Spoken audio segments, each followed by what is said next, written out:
तारीख लिखना भाग 1 राइटिंग डेट्स पार्ट 1।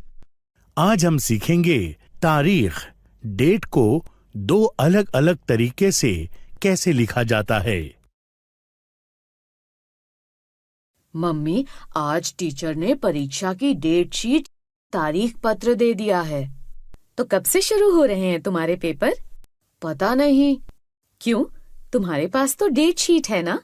हाँ है, पर इस बार टीचर ने क्या लिखा है कुछ समझ नहीं आ रहा। क्यों समझ में नहीं आ रहा? मुझे दिखाओ। ये देखो। सही तो है। इसमें क्या समझ नहीं आ रहा तुमको?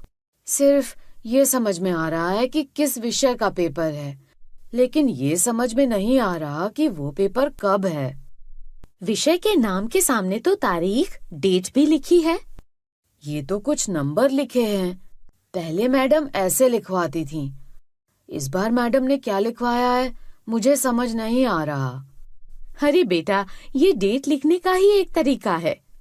देखो, मैं समझाती हूँ। तुम इस पेपर पर अपने जन्म की तारीख लिखो। 6 मई 2008। अब मैं तुम्हारे जन्म की तारीख को अलग से लिखकर दिखाती हूँ। ठीक है, दिखाओ। देखो, इस तारीख में 6 दिन है, मई महीना है और 2008 वर्ष है। हाँ। अब देखो, हम दूसरे तरीके से लिखने के लिए दिन को ऐसे ही लिख लेंगे और महीना लिखने के लिए हम महीने को नंबर में लिखेंगे। महीने को नंबर में कैसे लिखेंगे? वर्ष की शुरुआत जनवरी महीने से मानी जाती है, इसलिए जनवरी को 1, फरवरी को 2 और इसी तरह गिनते गिनते दिसंबर को 12 लिखेंगे। अच्छा, तो मई के लिए 5 लिखेंगे? हाँ, क्योंकि मई वर्ष का 5वां महीना है। अब इस तारीख को इस तरह लिखेंगे 6, 5। अब इस तारीख में सिर्फ वर्ष लिखना रह गया है। वो तो आसान है, वर्ष तो नंबर में ही लिखा जाता है। तो अब इस तारीख को लिखेंगे 6, 5, 2008। बिल्कुल सही लिखा आयुष्मान तुमने। अब तुम अपनी परीक्षा की तारीख को भी समझ पाओगे। कोशिश करो। ठीक है।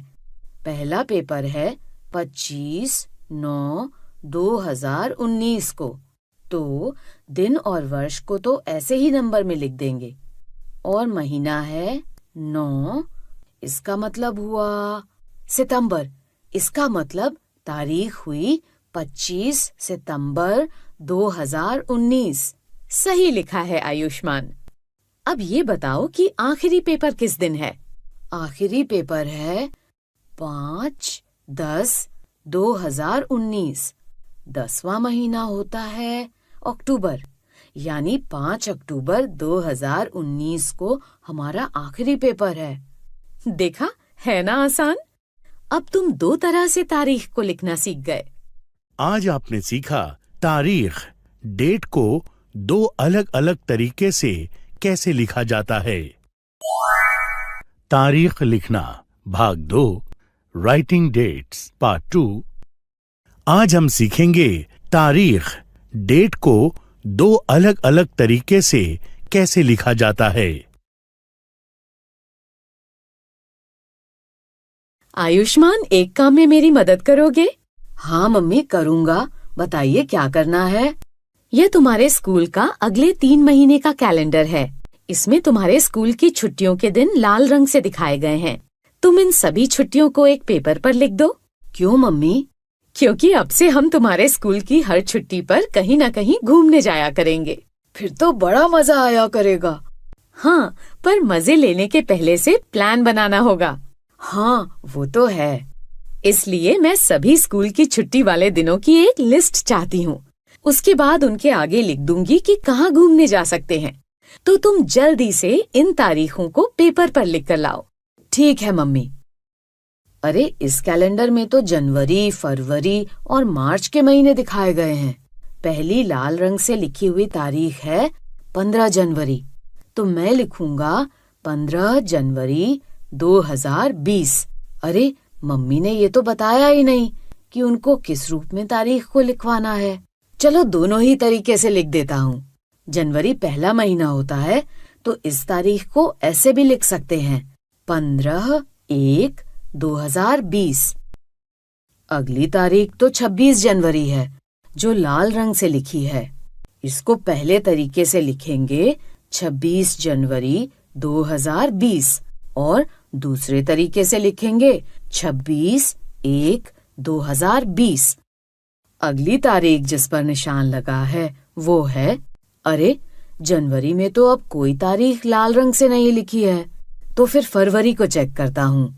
फरवरी में भी सिर्फ एक ही छुट्टी है, 21 को, तो उसको पहले तरीके से लिखूंगा 21 फरवरी 2020 और दूसरे तरीके से लिखूंगा 21/1/2020।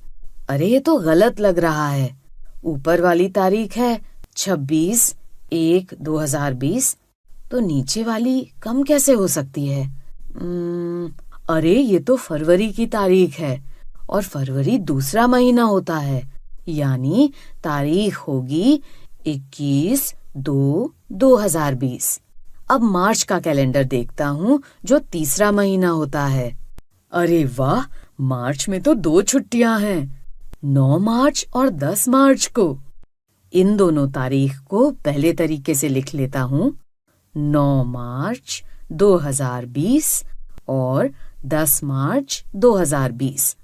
दूसरे तरीके से लिखने पर इन तारीखों को लिखेंगे 9/3/2020 और 10/3/2020। लिस्ट तो पूरी बना ली, अब मम्मी को दिखाता हूँ। मम्मी, मैंने लिस्ट बना ली है। दिखाओ। बिल्कुल सही लिखा है आयुष्मान, लेकिन 2 तरह से क्यों लिख दिया? आपने बताया नहीं था कि तारीख आपको किस रूप में चाहिए, इसलिए मैंने दोनों तरीके से लिख दी। बहुत अच्छा किया आयुष्मान। अब मैं इन तारीखों पर कहीं घूमने जाना प्लान करती हूँ, उसके बाद तुमको बताऊंगी। अब तुम जाओ और खेलो। ठीक है मम्मी। आज आयुष्मान ने कैलेंडर की तारीखों को दोनों रूप में लिखकर देखा। आप भी किसी कैलेंडर को ले लीजिए और अपने स्कूल की छुट्टियों की एक लिस्ट बनाइए।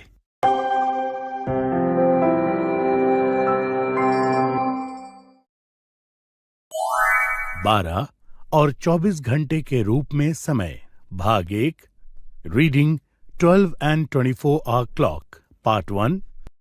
आज हम जानेंगे कि समय को कैसे लिखा जाता है और समय लिखते समय एएम और पीएम का इस्तेमाल क्यों और कैसे किया जाता है। मैं डांस सीखना चाहती हूँ, पर कहाँ से सीखूं? मेरी कॉलोनी में एक डांस स्कूल है, वहाँ पर सीख सकती हो। मैंने भी छुट्टियों में वहाँ डांस सीखा था, बहुत मजा आया था। हम दोनों साथ में सीख सकते हैं। फिर तो बहुत मजा आएगा। तुम्हारे पास डांस क्लास की कोई जानकारी है? हाँ, है ना, उनका पैम्फलेट है मेरे पास। अरे फिर दिखाओ ना। घर चलो, दिखाती हूँ। देखो, ये रहा डांस क्लास का पैम्फलेट। दिखाओ। इसमें डांस स्टाइल और टीचर का नाम तो लिखा है, लेकिन किस समय सिखाते हैं वो नहीं लिखा। जरूर लिखा होगा, ध्यान से देखो। अरे हाँ, इसमें तो समय लिखा ही नहीं है। नमस्ते आंटी। नमस्ते नेहा, क्या देख रहे हैं आप दोनों? आंटी, मैं डांस क्लास ज्वाइन करना चाहती हूँ। ये तो बहुत अच्छी बात है। पढ़ाई के साथ साथ कुछ और भी करना चाहिए। हाँ मम्मी, इसलिए मैं भी दोबारा डांस सीखने के बारे में सोच रही हूँ। सोचना क्या, आप दोनों साथ में डांस क्लास ज्वाइन कर लीजिए। जी आंटी, हम वही प्लान कर रहे हैं, लेकिन इस पैम्फलेट में डांस क्लास का समय नहीं लिखा है। दिखाइए। अरे इसमें तो डांस क्लास का समय लिखा हुआ है। कहाँ पर? ये देखिए। ये टाइम है, इसमें तो कहीं भी घंटा या मिनट नहीं लिखा है। ओह, इसका मतलब अभी आपको समय के बारे में सिखाया नहीं गया है। नहीं आंटी, ऐसा नहीं है, हमको घड़ी देखनी आती है। अच्छा, फिर तो आप आसानी से ये समझ लोगे। देखिए, यहाँ पर लिखा है बैच 1 और इसके सामने बैच 1 का समय लिखा है 6:0 से 7:30 तक। तो क्या इसका मतलब ये हुआ कि घंटे और मिनट को बताने के लिए उनके बीच में 2 बिंदु लगा देते हैं? हाँ, और ये बिंदु नहीं है, इस चिन्ह को कोलन कहा जाता है और समय को घंटा कोलन मिनट के रूप में पेपर पर लिखा जाता है। देखिए, अभी हमारे घर की घड़ी में 2:20 हुए हैं, तो इसे इस तरह लिखा जाएगा 2:20। अच्छा, इसका मतलब पहला बैच 6 बजे से 7:30 तक है? हाँ। फिर उन्होंने ये जानकारी 2 बार क्यों लिखी? 2 बार कहाँ लिखा है? ये देखिए, बैच 1 के सामने और बैच 6 के सामने एक ही समय लिखा है, 6:0 से लेकर 7:30 तक। नहीं, ये दोनों अलग अलग समय हैं। बैच 1 सुबह के समय है और बैच 6 शाम के समय है। आपको कैसे पता?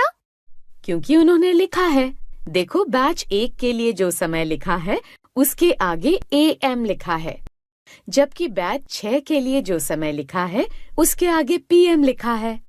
AM, PM, इनका क्या मतलब होता है आंटी? AM रात के 12 बजे से दोपहर के 12 बजे तक होता है, इसलिए AM दोपहर से पहले के समय को दिखाने के लिए लिखा जाता है और PM दोपहर के 12 बजे से रात के 12 बजे तक होता है, इसलिए PM दोपहर के बाद के समय को दिखाने के लिए लिखा जाता है। मतलब समय को जब लिखना हो तब इसकी जानकारी के साथ लिखना होगा कि ये दोपहर के पहले का समय है या दोपहर के बाद का। हाँ, लेकिन AM, PM का मतलब क्या है? AM का फुल फॉर्म है एंटे मेरिडियम। लैटिन भाषा में एंटे का मतलब होता है पहले और मेरिडियम का मतलब होता है दोपहर, इसलिए एंटे मेरिडियम का मतलब हुआ दोपहर से पहले। ओह, इसका मतलब PM की फुल फॉर्म का मतलब होता होगा दोपहर के बाद।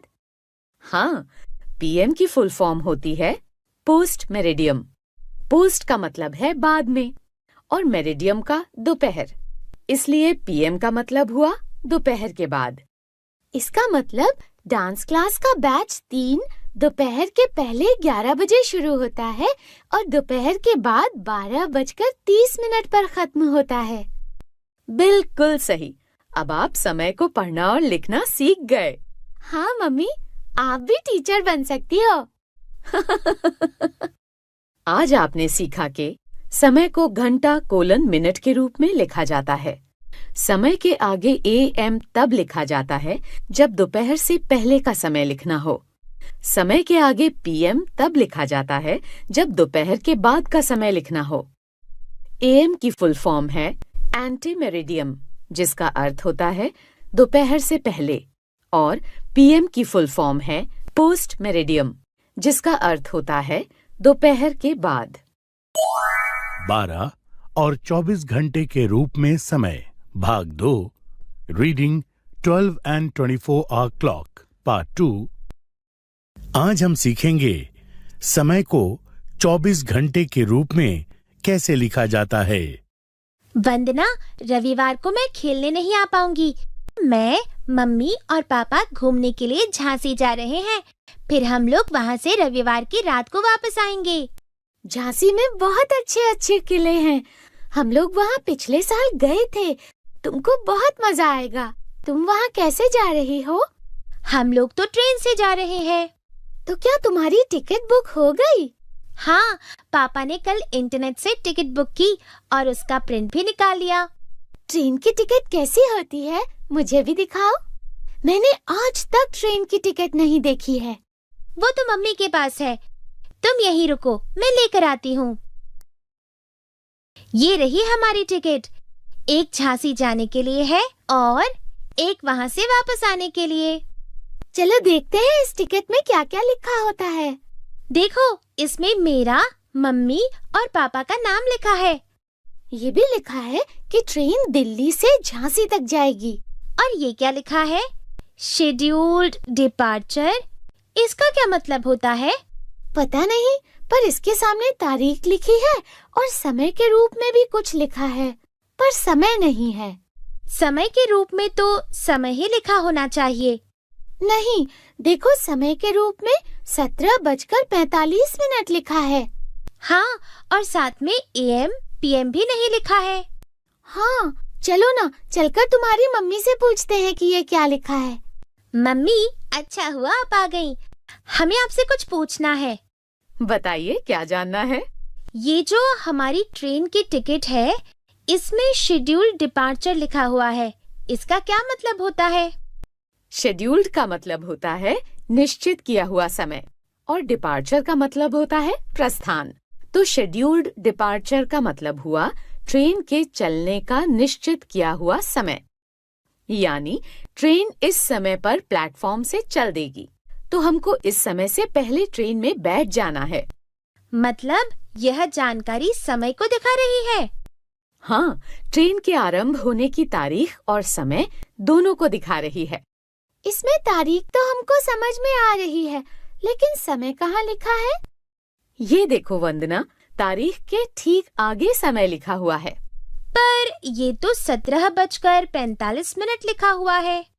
हाँ, पर समय तो ज्यादा से ज्यादा 12 ही होता है ना। 12 के बाद 1 लिखते हैं, तो 17 का क्या मतलब हुआ? ओह, अब मैं समझ गई आप लोग क्यों इतनी दुविधा में हो। मैं आपकी ये उलझन सुलझा देती हूँ। अच्छा बताइए कि एक दिन में कितने घंटे होते हैं? एक दिन में 24 घंटे होते हैं। बिल्कुल सही वंदना। उन 24 घंटों को लिखने के 2 तरीके हैं। एक तो समय के साथ ये भी लिख दिया जाए कि AM है या PM, और दूसरा समय को 24 घंटे के अनुसार ही लिख दिया जाए। तो क्या इसका मतलब यह हुआ कि यह 24 घंटे के रूप में लिखा है? हाँ, पर इससे कैसे पता चलेगा कि ये शाम का समय है या सुबह का? बहुत आसान है। रात के 1 बजे को 1:0 लिखा जाता है। ठीक ऐसे ही रात के 2 बजे को 2:00 लिखते हैं। दोपहर के 12 बजे तक इसी तरह 12:00 लिखा जाता है। अब बताइए 12 के बाद कौन सा घंटा होता है? 1 होता है। बिल्कुल, पर जब समय को 24 घंटे के रूप में लिखते हैं, तब दोपहर के 12 बजे के घंटों को वापस 1, 2, 3 नहीं कहते, बल्कि 13, 14, 15 कहा जाता है। तो इसका मतलब हुआ कि 24 घंटे के रूप में लिखने पर दोपहर के 1 बजे को 13:00 लिखा जाएगा।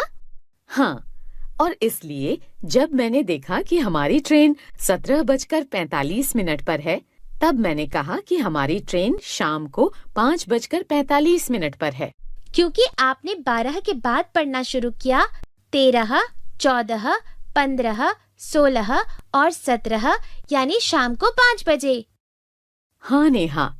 फिर रात के 12 बजे को कैसे लिखेंगे? आप लोग खुद कोशिश करके देखिए। ठीक है, शाम के 5 बजे अगर 17 है, तो 6 पर 18, 7 पर 19, 20 पर 21, 22, 23, 24, यानी रात को 12 बजे के समय को 24:00 लिखेंगे। आपने बिल्कुल सही पता लगाया है नेहा। तो फिर अगर रात के 12:15 हो, तो उसको कैसे लिखेंगे? 24:15? नहीं, रात के 12 बजे के बाद समय को 0 से शुरू किया जाता है। जैसे यदि रात के 12:01 को लिखना हो, तो 00:01 लिखा जाएगा। यानी रात के 12:15 को 24 घंटे के रूप में 00:15 लिखेंगे। हाँ, अब आप लोग समझ गए हो। तो अब आप इन टिकट को देखकर पता लगा सकते हो कि हम कब जाएंगे और कब वापस आएंगे। ठीक है मम्मी। धन्यवाद आंटी। वेलकम। आज हमने सीखा समय को 24 घंटे के रूप में कैसे लिखा जाता है। 12 और 24 घंटे के रूप में समय, भाग 3, reading 12 and 24 hour clock, part 3। आज हम जानेंगे कि समय को सही तरह से कैसे पढ़ा जाता है। अरे आयुष्मान, उदास क्यों हो रहे हो? क्योंकि कल मेरे चचेरे भाई की सगाई है और मैं उसमें नहीं जा पाऊंगा। क्यों नहीं जा पाओगे? देखो उनकी सगाई का निमंत्रण पत्र यानी इनविटेशन कार्ड।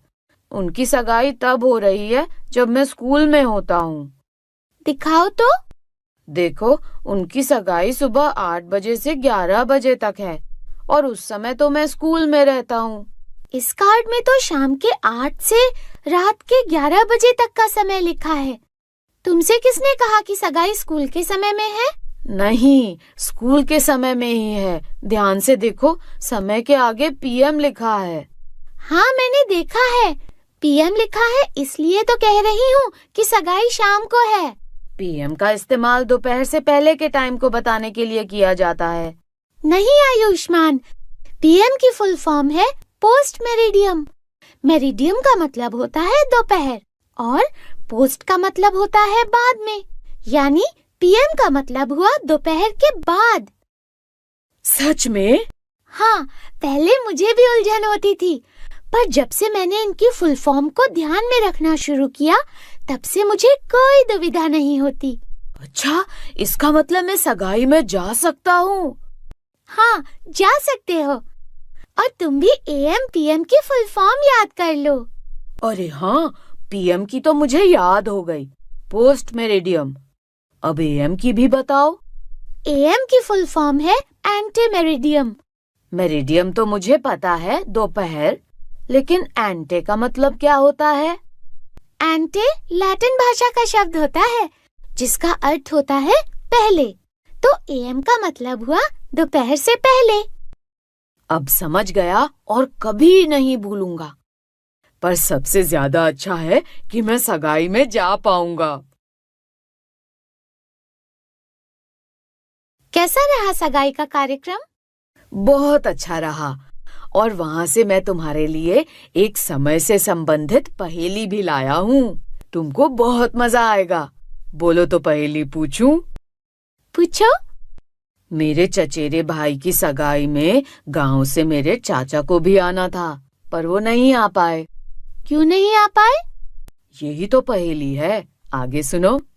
उनकी ट्रेन की टिकट में समय लिखा था 5:20। वो रेलवे स्टेशन पर शाम को 5 बजे ही पहुंच गए थे, पर वो इंतजार ही करते रह गए, ट्रेन आई ही नहीं। उन्होंने वहां पता किया तो पता चला कि ट्रेन पहले ही चली गई। इस तरह वो नहीं आ पाए। ओह, ये तो बहुत बुरा हुआ उनके साथ। पर इसमें पहेली क्या है? पहेली ये है कि वो टिकट में दिए गए समय से पहले स्टेशन पर पहुंच गए थे। ट्रेन उनके सामने गई नहीं, तो फिर उनकी ट्रेन कैसे छूटी? अच्छा, जरा बताओ तो उनकी टिकट में क्या समय लिखा था? उनकी टिकट में लिखा था 5:20। वो तो ठीक है, पर समय के आगे क्या लिखा था, एएम या पीएम? ऐसा तो कुछ नहीं लिखा था, सिर्फ 5:20 लिखा था। इसका मतलब ये समय 24 घंटे के रूप में लिखा है, और 24 घंटे के रूप में यदि 5:20 लिखा है, तो इसका मतलब हुआ कि सुबह के 5:20 उनकी ट्रेन का टाइम था, लेकिन शाम को 5:20 पर पहुँचे और ट्रेन तो सुबह ही जा चुकी थी, इसलिए उनकी ट्रेन छूट गई। बिल्कुल सही, मुझे पता था कि तुम ही इस पहेली को हल कर सकती हो। लेकिन इस घटना से ये समझ में आया कि समय देखते हुए इस बात का ध्यान रखना चाहिए कि वह किस रूप में लिखा है। वंदना ने एकदम सही कहा। समय देखते हुए इस बात पर भी ध्यान देना चाहिए कि वह 12 घंटे के रूप में लिखा है या 24 घंटे के रूप में लिखा है। एएम को दोपहर से पहले के समय के लिए और पीएम को दोपहर के बाद के समय के लिए प्रयोग में लाया जाता है।